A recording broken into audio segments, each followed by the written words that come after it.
Sa nakaraan nating video ay nasubaybayan natin ang paglalaban ng ating bida at Luo Tianyang at ang pagsali niya sa gang ni Qin Zuan. At ngayon naman subaybayan natin ang panibagong hamon sa buhay ng ating bida. Anak, may mahalaga akong gagawin sa trabaho ngayon. Maaari mo bang ihatid siyan sa paaralan? Kumatok si Luo Sulan sa pinto at tinanong ang ating bida. Nagsimula na ang klase. Hindi ko alam iyon. Huwag mag-alala, ma'am, ako na ang bahala, mabilis na sagot ng ating bida. Nagsimula na ang klase ilang araw na ang nakalipas, at nasa God's Sanctuary ka kaya ayaw kitang istorbohin, sabi ni Luo Sulan. Aling paaralan ito? Tanong ng ating bida. Ito ay St. Paul, at ginamit ko ang perang iniwan mo para bayaran ang matrikula. Medyo hindi komportable si Luo Sulan dahil halos lahat ng pera ay nagastos na niya para sa paaralan niyan. Ang galing! St. Paul ang pinakamaganda sa Planet Roca maliban sa mga marangyang paaralan. Masaya ang ating bida. Wala siyang aristokratikong titulo sa ngayon at hindi niya maipapadala siyan sa isang marangyang paaralan, pero ang isang magandang pribadong paaralan ay mas mabuti pa rin kaysa sa pinagsamang sapilitang edukasyon. Pagkatapos makipag-chat sa kanyang ina, dinala ng ating bida si Hanyan sa paaralan gamit ang maglev train. Ang pasukan ng St. Paul ay halos nahaharangan ng mga pribadong eroplano, at ilan sa mga ito ay deluxe. Halos lahat ng mayayamang tao na walang pamagat ng aristokrata ay nagpadadala ng kanilang mga anak sa St. Paul. At halos lahat ng mga estudyante dito ay mula sa mayayamang pamilya. Habang sinasamahan ng ating bida ang kanyang kapatid na babae papasok sa paaralan, nakita niya ang isang matabang lalaking nasa katanghaliang gulang na bumababa mula sa isang eroplano kasama ang isang malanding babae sa kanyang tabi at isang 8 taong gulang na batang lalaki sa kanyang mga bisig. Huminto siya dahil ang matabang lalaking nasa gitnang edad ay hindi iba kundi ang kanyang tiyuhin, si Hanley. Anong ginagawa mo dito? Nagulat si Hanley nang makita ang ating bida. Dinadala siyan sa paaralan, sagot ng ating bida. Siyan ay papasok sa St. Paul. Tanong ni Hanley sa ating bida at Hanyan na hindi kumbinsido. Simula pa noong ilang araw na ang nakalipas, sabi ng ating bida at handang ihatid si Hanyan sa gate ng paaralan. Nag-isip si Hanley ng sandali at tumakbo sa harap ng ating bida. Hinawakan niya ang pulso ng ating bida at nagalit, alam ko na. Ang kuya ko ay matagal nang namamahala sa kumpanya, tiyak na maraming pera ang kanyang inimbak. Sinungaling ka, sinasabi mong hindi mo kayang makuha ang 2 milyon, habang ngayon ay gumagastos ka ng milyon para ipadala siyan sa St. Paul. Sinasabi ko sa iyo, ang perang ito ay para sa buong pamilya, tulad ng bahay. Kailangan nating hatiin ito. O ano? Ano ang magagawa mo? Malamig na tinignan ng ating bida si Hanley. Lubos na nadismaya siya sa kanyang mga kamag-anak at hindi na siya bibigay ng kahit isang sentimo pa. Panipi, Tiyo, ngumiti ang ating bida ng may pagwawalang bahala. Well, umuwi ka na at suriin mo ang mga legal na dokumentong pinirmahan namin at tingnan mo kung may karapatan ka sa kahit anong pagmamay-ari namin. Mula ngayon, huwag mong isipin na makakakuha ka pa ng kahit sentimo mula sa amin. Ang dahilan kung bakit agad na binigyan ng ating bida ng 2 milyon ay upang magtakda ng hangganan sa pagitan ng kanyang mga kamag-anak at ng kanyang tunay na pamilya. Para makuha ang 2 milyon, pumirma ang lahat ng kanyang mga kamag-anak sa isang dokumento na inihanda ni Ginoong Zhang na nagbigay daan upang hindi na sila makakuha ng kahit ano mula sa pamilya ng ating bida sa hinaharap. Iyan ay pandaraya. Hahanapin ko ang nanay mo agad. Paano mo naglakas loob na magtago ng pera mula sa amin, sigaw ni Hanley ng galit. Tito, huwag mong isipin yan. May karapatan akong patayin ang sino mang pumasok ng walang pahintulot. Tumingin ang ating bida kay Hanley ng malungkot. Bata ka, paano mo maglakas ng loob? Hinampis ni Hanley ang ating bida ng galit na galit. Na may blankong ekspresyon, hinawakan ng ating bida ang braso ni Hanley at itinapon si Hanley sa kanyang sariling balikat. Sumigaw si Hanley sa sakit. Tiyo, kung gusto mong mamatay, maligayang pagdating sa aming bahay. Malamig na tiningnan ng ating bida si Hanley. Nakapamewang si Hanley, parang hindi niya kilala ang ating bida. Ang ekspresyon sa mukha ng ating bida ay nagpatakot sa kanya. Si Hanley ay isang evolver, kahit na sa pamamagitan lamang ng pag-max out sa mga primitive geno points. Hindi naman siya masyadong gumawa ng marami sa ikalawang santuwaryo ng Diyos, pero isa pa rin siyang evolver. Hindi normal na ang ating bida, na hindi pa nag-evolve, ay madali siyang na-shoulder throw. Bigla na lang nagmukhang ibang tao ang kanyang pamangkin. Biglang ngumiti ang ating bida at hinayla si Hanley pataas. Sigurado akong hindi alam ng tita ko ang tungkol sa babaeng ito at sa bata. Sa tingin ko, kailangan kong kausapin siya, bulong ng ating bida, habang si Hanley ay naguguluhan pa rin sa kanyang biglaang pagbabago. Sa tingin mo ba maniniwala ang asawa ko sa'yo? Sabi ni Hanley ng galit. Di na mahalaga yan, basta't maniwala siya dito. Ipinakita ng ating bida kay Hanley ang comlink sa kanyang pulso. Pinindot niya ang video camera sa sandaling makita niya si Hanley. Ikaw. Nagulat, hinawakan ni Hanley ang comlink. Bahagyang gumalaw ang ating bida upang muling mahulog si Hanley. Tito, maaari tayong makipagkasunduan sa presyo at maibebenta ko ito sa iyo. Ngumiti ang ating bida at handang hilahin siyang muli. Ngumiti si Hanley at bigla niyang inabot ang kamay ng ating bida at handang agawin ang kanyang comlink. Hinawakan ng ating bida ang kamay ni Hanley at hinampas sa sahig at nagsisigaw tulad ng baboy. Tito, mukhang wala kang balak makipag-ayos. Kailangan ko na itong ipakita sa tita ko. Binitiwan ng ating bida ang kamay ni Hanley at humarap na aalis. Sandali, mabilis na pinigilan ni Hanley ang ating bida at kinagat ang kanyang mga ngipin. 10,000. Bibigyan kita ng 10,000 at burahin mo ito. Humakbang palayo ang ating bida, 200,000 o pupunta ako sa tiyahin ko. Sige, sige, sabi ni Hanley, naglalakad na may paylay patungo sa ating bida. Salamat na lang, cash o bank transfer? Tanong ng ating bida na may bahagyang ngiti. Hindi nagustuhan ni Hanley na naglipat siya ng 200,000 sa ating bida. Sige, ngayon pwede mo na bang i-delete? Siyempre, i-delete ko ito? Pero kapag maganda ang mood ko lang, sabi ng ating bida at umalis. Batang ito, niloko mo ako. Nagalit si Hanley at itinaas ang kanyang kamao. Gayunpaman, natigilan siya nang makita ang ating bida dahil talagang nag-iwan ng malakas na impresyon ang mga galaw ng kanyang pamangkin. Tiyo, natanggap ko na ang pera mo kaya tiyak na buburahin ko ito, pero hindi ko sinabi kung kailan ko ito gagawin. Kaya mas mabuti pang panatilihin mo akong nasa magandang mood. Hinampis ng ating bida si Hanley sa balikat at huminto sa pagngiti. Bangulong siya, at saka, huwag kitang makita sa bahay ulit kundi papatayin kita. Nanginig si Hanley, at sa hindi malamang dahilan, alam niyang seryoso ang ating bida. F#sick. Ang batang iyon ay naging sobrang masama, murang ni Hanley habang umalis ang ating bida. Pagkatapos ihatid siyan sa paaralan, masaya ang ating bida. Sa kanyang pagbalik, nakita niya ang isang sentro ng pisikal na pagsusuri at pumasok siya, nais malaman ang kanyang kasalukuyang antas ng pisikal na kalusugan. Sa hindi pa evolved na test hall ng Physical Test Center, tiningnan ni Zhao Boshan ang A-level na nakadisplay sa virtual screen at lihim na ipinagmamalaki ang kanyang sarili. Upang makakuha ng A-level sa pagsusulit, ang isang hindi pa nag-evolve na tao ay dapat umabot ng higit sa 10.0 sa hindi bababa sa 100 na bagay, kabilang ang lakas, bilis, liksi, kakayahang tumalon, tibay ng kalamnan, tibay ng buto, at paggana ng mga organo. Sa A-level na kalusugan, malaki ang posibilidad na makapasok sa isang paaralang militar, basta't hindi gumawa ng malaking pagkakamali sa pagsusulit sa pagpasok. Sa kanyang pantasya, si Zhao Boshan ay nagtapos na sa isang paaralang militar na may mga pambihirang marka at naging kapitan ng isang interstellar na barkong pandigma, nagdidirekta ng mga laban sa kalawakan at tumatanggap ng respeto at pagsamba pagkatapos ng lahat ng kanyang mga tagumpay. Hindi ako masyadong maganda sa live combat test. Kung mas maganda sana ang ginawa ko, baka na-assess ako sa AA level. Baka subukan ko ulit. Bumalik si Zhao Boshan, pero nakita niyang okupado ang testing hall na ginamit niya. Inisip ni Zhao Boshan na medyo maikli ang proseso ng pagsusuri, kaya nagpasya siyang maghintay na lang doon. Pero pagkatapos niyang maghintay ng matagal, hindi pa rin lumalabas ang tao sa loob. Ang bagal naman. Baka bobo itong taong nasa loob. Kung pumunta ako sa ibang bulwagan, tapos na ako ngayon. Medyo naiinis si Zhao Boshan pero ayaw pang sumuko. Nag-isip si Zhao Boshan at nagbayad upang obserbahan ang pagsusulit. Bigla, ang holographic na imahe ay na-project sa harap niya.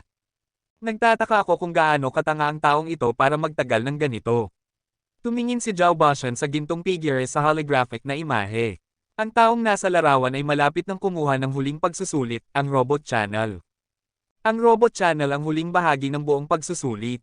Sa 300 talampakang mahahabang one-way na channel, kailangan talunin ang isang combat robot na may biochemical alloy shell tuwing 6 na talampakan, at ang pagganap ng mga combat robot ay lalong lumalakas patungo sa dulo. Bilang isang hindi pa nag-evolve, ang makatawid sa 180-foot line ay pass, ang 210-foot line ay good, ang 240-foot line ay excellent, ang 270-foot line ay advanced, at ang makatawid hanggang dulo ay super. Zhao Baoshan ay nakakuha ng magandang marka, ngunit maaaring makapasa siya sa 240-foot line kung magbibigay siya ng mas maraming pagsisikap. Kakaiba ito. Bakit siya natagalan? Nagtataka si Zhao Baoshan dahil lahat ng mga pagsusulit bago ito ay dapat tumagal ng parehong oras. Ang hindi niya alam ay na AG ating bida ay talagang kumuha ng bawat pagsusulit ng 2 beses, unang beses ng walang Beast Souls at pangalawang beses na may Beast Souls, upang malaman ang kanyang mga kakayahan sa ilalim ng iba't ibang mga sitwasyon. Kaya tumagal ng ganun ang ating bida. Sa katunayan, nakadalawang beses nang dumaan ang ating bida sa Robot Channel. Sa pagkakataong ito, sabay niyang tinawag ang Black Beetle Armor at Bloody Slayer at nais niyang subukan ang Robot Channel sa huling pagkakataon sa ilalim ng kanyang pinakamainam na kondisyon. Nang malinaw na makita ni Zhao Baoshan ang gintong figure, namangha siya sa ganda ng anyo ng Bloody Slayer at Black Beetle Beast Souls.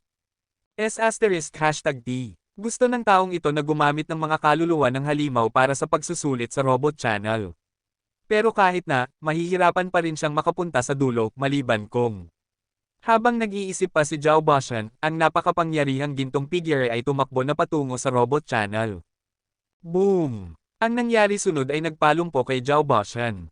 Ang gintong figure ay hindi pinansin ang lahat ng mga combat robot na sumusubok na harangan siya at pinilit na dumaan gamit ang kanyang malakas na katawan. Ang combat robot, na mas mabigat kaysa sa lalaki, ay natamba kaagad. Ang gintong figure ay parang isang armored vehicle, brutal na tinatahak ang kanyang daan sa mga combat robot. Pati ang mga shell ng mga robot na gawa sa biochemical alloy ay nabasag. Walang makakapidyaw sa figurang iyon. 30 talampakan, 60 talampakan, 70 talampakan, 180 talampakan, 210 talampakan, 240 talampakan. Alam ni Zhao Baoshan na ang pagganap ng mga combat robot na inilagay sa likod ng 240-foot line ay lampas na sa kakayahan ng mga karaniwang hindi pa nag-evolve na tao. Ngunit sila ay winasak ng gintong figure na parang sila ay isang tambak ng mga sirang bagay. Ang Robot Channel na tiningnan ng karamihan sa mga hindi pa umuunlad bilang isang malupit na pagsubok ay naging madaling daan para sa gintong figure. Walang kapares na lakas, lahat ng combat robot sa channel, kasama na ang huli, ay naitaboy sa loob ng ilang segundo. Zhao Baoshan ay napanganga at hindi nakabawi mula sa pagkabigla sa mahabang panahon. Nang tumingin siya sa virtual screen, nagbago na ito sa SSS level. OMG! Sino itong matinding taong ito? Nakita ni Zhao Baoshan na bumukas ang pinto ng test hall at nawala na ang tao sa hall. Agad na tinugis siya ni Zhao Baoshan, ngunit napakaraming tao sa sentro at wala siyang ideya kung sino ang taong iyon. Ang video. Tumakbo si Zhao Baoshan pabalik sa bulwagan, nagbayad para mapanood ang naitalang video at gumawa ng kopya. Matapos mapanood ang video ng ilang beses, pinagsisihan niya na hindi niya nakita ang pagtatanghal ng gintong figure bago ang huling pagsusulit. Biglang nagkaroon ng ideya si Zhao Baoshan. Nag-login siya sa kanyang account at in-upload ang kopyang ito sa opisyal na forum, at pinangalanan itong 7 feet 88 inches Robot Channel Conquered. Sa simula, hindi gaanong napansin ang video ni Zhao Baoshan. Sa katunayan, napakaraming mga video online tungkol sa Robot Channel test. 7.88 segundo rin ay itinuturing na isang gimmick dahil ang mga makakapasa sa pagsusulit sa loob ng 10 segundo ay kabilang sa mga pinakamahusay sa mga hindi pa nag-evolve. Kahit ang mga bituin tulad ni Tang Xinliu ay nagawa ng matapos ang pagsusulit sa loob ng halos 10 segundo at hindi na makapagpabuti pa. Kung mayroong talagang nakatapos nito sa loob ng 7.88 segundo, tiyak na magiging isang bituin siya. Sa makatuwid, magiging imposible na ito ay ma-upload ng isang hindi kilalang account. Halos lahat ng nakakita ng pamagat ay pipiliing laktawan ang video, at maaaring mawala ito sa napakaraming bilang ng mga video. Kaunti lamang sa mga naiinip ang maglalaro ng video. Gayunpaman, ang mga nakapanood ng video ay lahat namangha sa brutal na paraan na ginamit upang makapasa sa pagsusulit at pinili nilang ipasa ang link sa kanilang mga kaibigan. Kasalukuyan, may isang tao mula sa Steel Armor Shelter na nanood din ng video at nakilala ang lalaki sa video bilang si Dollar mula sa Steel Armor Shelter. Agad na matapos niyang mapanood ang video, nag-post siya ng bagong thread na may pamagat na SSS level, Dollar Conquered Robot Channel in 7 feet 88 inches sa seksyon ng Steel Armor Shelter. Yung dollar na nagnakaw sa anak ng langit ng kaluluwa ng halimaw. Yung dollar na nanakaw kay Son of Heaven ng Beast Soul. Totoo ba yung pamagat? Totoo ba ang pamagat? Ang pamagat ba ay totoo? Nabunyag na ba ang tunay na pagkatao ni Dollar? Naipakita na ba ang tunay na pagkatao ni Dollar? Ang tunay na pagkakakilanlan ba ni Dollar ay nahayag? Ang pangalang Dollar ay kilalang kilala sa Steel Armor Shelter kaya't agad na nakakuha ng maraming atensyon ang post, at marami ang nanood ng video na may pagdududa, na naging paghanga ng matapos nilang panoorin. Idol ko si Dollar. Ganyan dapat pumasa ang mga tunay na lalaki sa pagsusulit. Haha, lahat ng combat robots ay nawasak. Ang kanyang kaluluwa ng hayop ay ninakaw mula sa anak ng langit, at wala siyang halaga kung wala ang mga kaluluwa ng hayop. Si Dollar ay hindi matatalo.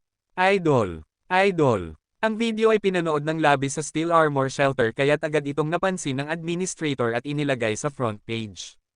Sa puntong ito, ang video na ito ay naging viral sa buong alyansa, at halos lahat ng hindi pa nag-evolve ay alam na tungkol kay Dollar. Dapat peke lang yan. Walang paraan. Hindi mo ba nakita na ito ay isang opisyal na video? Hindi ito posible. Ang mga robot sa simula ay hindi ganoon kalakas, pero sobrang kahanga-hanga na naitaboy niya rin ang mga malapit sa dulo. Walang paraan, mukhang sobrang peke ito. Tiyak na ito ay binago. Kung hindi, kakain ako ng dumi. Sino ang lalaking ito? Isa sa mga pinili. Isa sa mga pinili. Ito si Dollar mula sa Steel Armor Shelter. Si Dollar ito mula sa Steel Armor Shelter. Anong Dollar? Hindi ko siya narinig. Yan ay dahil sa ikaw ay walang kaalaman. Nagbigay ng karangalan si Dollar sa buong Steel Armor Shelter. Maraming tao sa silungan ang nagkukwento sa buong Skynet tungkol sa pagnanakaw ni Dollar ng kaluluwa ng halimaw mula sa anak ng langit. Zinliu, tingnan mo ito, tinawag ng isang gwapong binata si Tang Zinliu na nag-eehersisyo. Lin Feng, ano yan?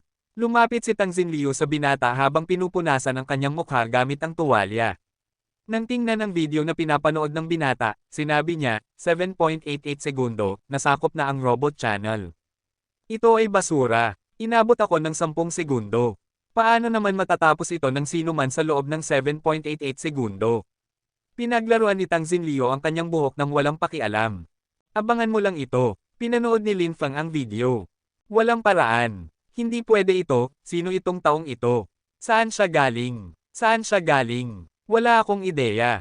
Walang ideya. Pero ayon sa aking pagsusuri, tiyak na naubos na niya ang lahat ng Geno Points maliban sa mga Sacred Geno Points. Nag-aral din siya ng mga Advanced Hyper Geno Arts. Ang kanyang baluti at mga kaluluwa ng anyong hayop ay lahat may banal na dugo. Pinahinto ni Lin Feng ang holographic na video at nagpatuloy sa pagsusuri, mabilis at enough with the analysis. Tama na ang pagsusuri. Gusto ko lang malaman kung sino siya.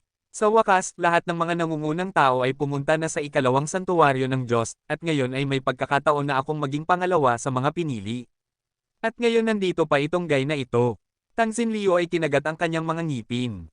Alamin kung sino siya. Papatayin ko siya bago pa niya masira ang aking mga pagkakataon. Lin Feng nag-rolling eyes. Una, ang video na ito ay mula sa opisyal na sentro ng pisikal na pagsusuri, kaya wala kang paraan para malaman ang kanyang pagkakakilanlan. Pangalawa, ang isang tao na may ganitong antas ng pisikal na kakayahan ay tiyak na nagmula sa isang kilalang pamilya o maaaring may kaugnayan sa militar. Akala mo ba'y kaya mong patayin ang isang tao na katulad niya? Ahem, nagagalit lang ako, huwag mo akong seryosohin. Nahihiya si Tang Zinliu. Sino kaya siya? Si Lin Feng ay nagkunot ng noo, nakatitig sa gintong figure sa video. Maraming nagtanong kay Lin Feng at nagtataka tungkol sa background ni Dollar. Dahil sa limitadong impormasyon na available, wala ni isa ang may ideya. May ilang tao ring sinubukang tanungin si Zhao Boshan, ang nag-post ng video. Gayunpaman, wala ring ideya si Zhao Boshan kung sino ang lalaking iyon. Kaya, ang tanging alam ng mga tao ay kumuha ng pagsusulit si Dollar sa Planet Roca. Ngunit ang paglalakbay sa pagitan ng mga planeta ay napakamaginhawa na maraming tao ang nagtatrabaho sa isang. Ngunit ang paglalakbay sa pagitan ng mga planeta ay napakakomportable na maraming tao ang nagtatrabaho pa sa ibang planeta mula sa kanilang tinitirhan. Kaya, walang nakakaalam kung si Dollar ay dumadaan lang o nakatira doon. Dagdag pa, mayroong 12-12 bilyong tao sa Roca, kaya imposibleng matukoy ang isang individual kahit paano.